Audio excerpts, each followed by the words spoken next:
Quando ouvi os passos pesados arrastando no concreto daquela sala fria, percebi que meu turno na segurança noturna não era apenas solitário, era perigoso. Isso aconteceu no antigo armazém da Avenida das Indústrias, em outubro de 2023. E até hoje, fecho as janelas com 3 trancas, porque sei que ele ainda sabe onde eu moro. Trabalho como segurança em armazéns desativados há uns 5 anos. É um trabalho solitário, mas pacífico, ideal para quem prefere o silêncio. Eu, as sombras e um walkie-talkie que raramente emite mais do que estática. Para este armazém em específico, um gigante de concreto e metal esquecido na periferia da cidade, ninguém realmente se importava. Era meu refúgio particular depois de dias barulhentos na metrópole. Cheguei pontualmente às 22 horas de uma terça-feira chuvosa de outubro. O portão principal, um monstro de metal enferrujado, rangeu em protesto como sempre faz. Minha rotina era imutável, quase um ritual. Dar a primeira ronda completa por volta das 23 horas, inspecionar cada canto, checar os pontos cegos mais óbvios e registrar as observações no meu fiel caderno de campo. Depois, passava o resto da madrugada na pequena sala de controle, um cubículo claustrofóbico, com apenas a luz fria do monitor e o zumbido de um aquecedor velho. O armazém era vasto, um labirinto de corredores escuros e corredores onde máquinas antigas, cobertas por lonas esfarrapadas, pareciam fantasmas adormecidos. O único som constante, além da minha respiração, era o vento que parecia sussurrar segredos entre as estantes metálicas. Naquela noite, tudo parecia exatamente igual ao normal. O cheiro penetrante de mofo e óleo industrial rançoso, o crepitar ocasional das vigas de metal sob o peso da umidade. Eu estava seguindo o protocolo, cada passo calculado, cada olhar atento, sem saber que a normalidade estava prestes a ser brutalmente interrompida. Por volta das 0h30, durante a minha segunda ronda completa, um detalhe incomum chamou minha atenção. Na seção dedicada a equipamentos pesados, uma das lonas grossas que cobriam uma empilhadeira antiga parecia ter sido levemente deslocada, como se alguém tivesse espiado por baixo dela. Uma falha na cobertura. Imediatamente minha mente tentou racionalizar. Deve ter sido vento forte que entra pelas frestas, ou talvez algum animal maior, um rato particularmente ousado. Guardei a observação no caderno, mas um leve incômodo permaneceu. Uma pulga atrás da orelha. Decidi acelerar um pouco o passo. Às 2h15, enquanto registrava as leituras de um sensor de umidade obsoleto em um dos corredores mais distantes, um som claro e distinto cortou o silêncio. Um barulho metálico vindo do corredor C, um arrastar lento e deliberado, como se uma ferramenta pesada estivesse sendo arrastada sobre o concreto polido. Parei tudo, o coração disparou. Peguei minha lanterna tática, cujo feixe poderoso podia cortar a escuridão, e o walkie-talkie, mantendo o dedo pronto no botão de transmissão. Fiquei imóvel, o silêncio do armazém agora pesado e ameaçador, escutando. Nada. Apenas o som constante e melancólico do vento uivando lá fora. Racionalizar foi fácil de novo. É o vento batendo em alguma coisa solta. A adrenalina começou a diminuir, mas a sensação de estar sendo observado, de não estar sozinho, se intensificou de uma forma palpável. Era um arrepio gelado na nuca. Pouco antes das 4 horas, na minha ronda de volta para a sala de controle, percebi que um dos meus pontos cegos preferidos, um canto escuro e esquecido atrás de uma pilha colossal de caixas de madeira antigas, parecia diferente. Havia uma marca nítida e fresca de pneu de bota no chão empoeirado, um padrão que eu conhecia, mas que definitivamente não estava lá na minha primeira ronda.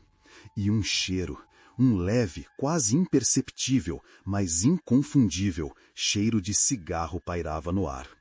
Era por volta das 5h17, o céu lá fora começava a clarear, a chuva tinha diminuído para uma garoa fina e melancólica.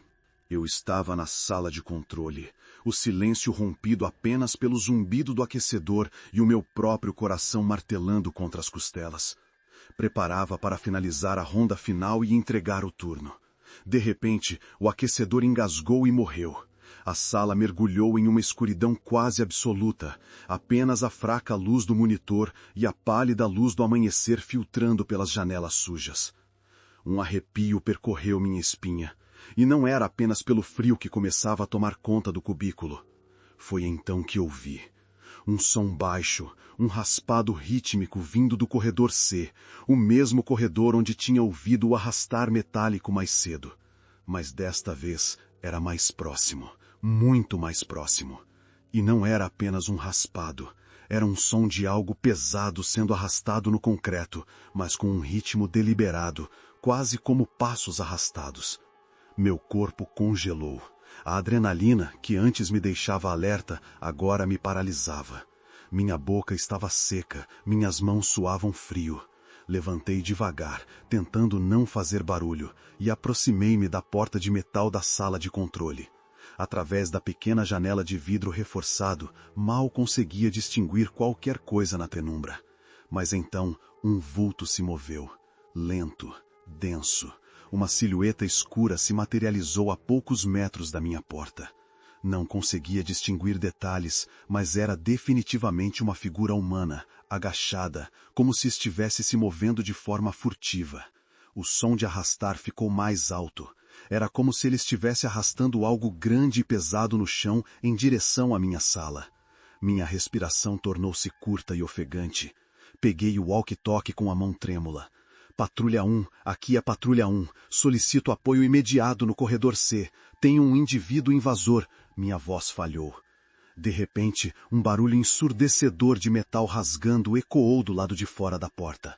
Não era um arrastar, era um raspar agressivo, um som de algo pontiagudo sendo forçado contra a porta.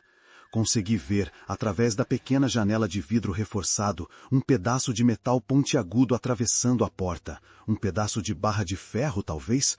Ele estava tentando entrar. O terror me tomou. A sensação de claustrofobia e impotência era avassaladora. Comecei a recuar, esbarrando na parede fria. A porta gemeu sob a pressão. O som do metal rasgando se intensificou, seguido por um grunhido baixo, gutural. Olhei para minha bancada de trabalho, buscando qualquer coisa que pudesse usar como arma. A minha pequena faca de defesa, aquela com o cabo laranja, que eu sempre mantinha ali por precaução. Agarrei-a com a mão trêmula, a lâmina fria, um conforto mínimo na minha palma suada. O metal da porta cedeu 1 centímetro. O vulto do lado de fora se aproximava mais da janela. E então, um som diferente, um som que me gelou até os ossos, um suspiro pesado, úmido, vindo bem do lado de fora da minha porta.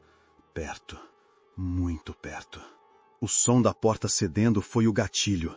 Sem pensar, apenas agindo por puro instinto de sobrevivência, chutei a porta com toda a força que me restava. O metal velho rangeu e se retorceu, abrindo o suficiente para eu me espremer e correr. Corri pelo corredor escuro, meus passos ecoando o som do meu próprio pânico. Não olhei para trás. Corri em direção à saída de serviço, a única que não estava trancada por dentro. A chuva fina me atingiu o rosto assim que saí, o ar frio e úmido me atingindo como um choque. Avistei as luzes distantes da rodovia e corri em direção a elas. Um caminhão de entrega passava. Gritei, acenei, acendi a lanterna do meu celular desesperadamente. O motorista, um homem grisalho com cara de cansado, parou. Ele me viu, sujo, assustado, com a faca ainda na mão. Sem perguntar muito, ele me deixou entrar na cabine. No caminho para a cidade, relatei o que aconteceu. Ele ouviu com atenção, balançando a cabeça lentamente. Ao chegarmos à delegacia, a história foi recebida com um misto de ceticismo e resignação. Invasão de propriedade? Perguntou o delegado entediado. Sem testemunhas, sem provas concretas? O senhor tem certeza que não foi um animal ou um descuido seu? Mostrei as fotos das marcas de bota, o buraco na porta. Ele suspirou. Vou registrar, mas sem nada concreto, o que podemos fazer? Ele me disse que incidentes assim eram raros, mas que ocorrências estranhas aconteciam em áreas industriais isoladas. Nunca houve prisões. Meses depois, pesquisando online, encontrei um pequeno fórum.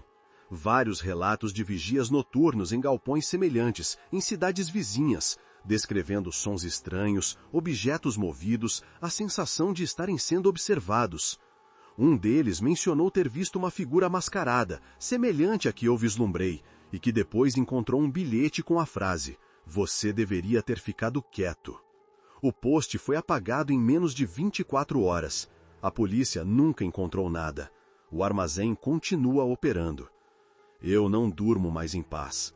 Cada rangido, cada sombra me faz olhar para a porta.